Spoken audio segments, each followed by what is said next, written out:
बेआईन बाली चालन होता कथा जमी कहती पत्थर चकड़ा बाणपुर महानदीर एकदम विस्तृत जो बाली ये जो एत प्रचुर परिमाण बाली को लुटिबा एभलिया चली शुणुली एवं विधानसभा संपर्क कथा उठीला ताकू आम सरकार कठोर कार्यानुष्ठान भी ग्रहण करुला एवं ए संपृक्त अधिकारी माध्यम पदक्षेप नौले जदि नहीं न था ताहले आमर गत वर्ष तुलना में एत गत वर्ष 12 कोटी टंका होता एथर 23 कोटी 26 लक्ष होती आम रेवेन्यू आदाय कर अधिकारी धन्यवाद देवा कथा किंतु आज मो आखि आगे पड़गला मुझे शुणुली आज मत लगे जनसाधारण सहयोग में बरकोली गाँव पाखे अटकैली पाखापाखि 14 गाड़ी से बाली लोड होता आम विधायक भी दुष्मंत बाबू थे जनसाधारण थे समस्त आखि आगे आम अटकैलु बाली गाड़ी जब आम अटकैबुनु तो लोक कौन भावे मंत्री आखि आगे चोरा चालाण मंत्री पलाउं तेणु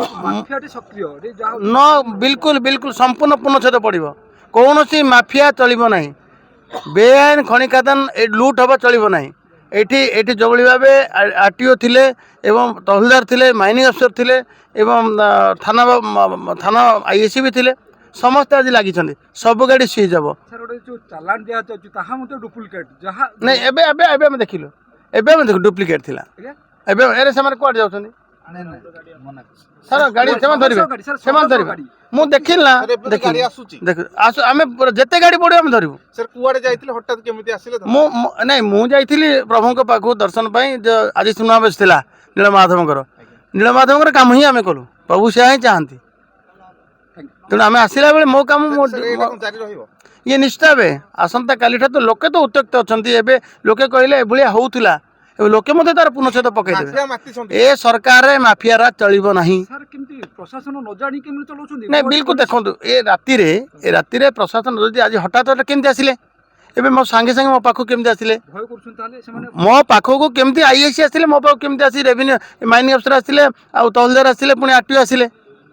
समस्ते अच्छा किंतु आमे आमर आवश्यक अच्छी जनसाधारण सहयोग भी आवश्यक अच्छी ये संपत्ति जनसाधारण जो खनि विभाग अधिकारी केवल गोटे 144 धारा जारी कर दे चुप ही बसी जाइछंती ना ना ना ना काम काम लगी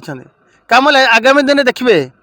ओडिशा इंडस्ट्रियल सिक्योरिटी फोर्स को डिप्लॉयमेंट करूँ आम एवं कठोर कार्य टास्क फोर्स भी कर सारे टास्क फोर्स भी कर सारे आम बल दौचु सरकार बल दौची सरकार बिल्कुल हम ना किए डरू ना बिल्कुल हम ना समस्त काम लगे।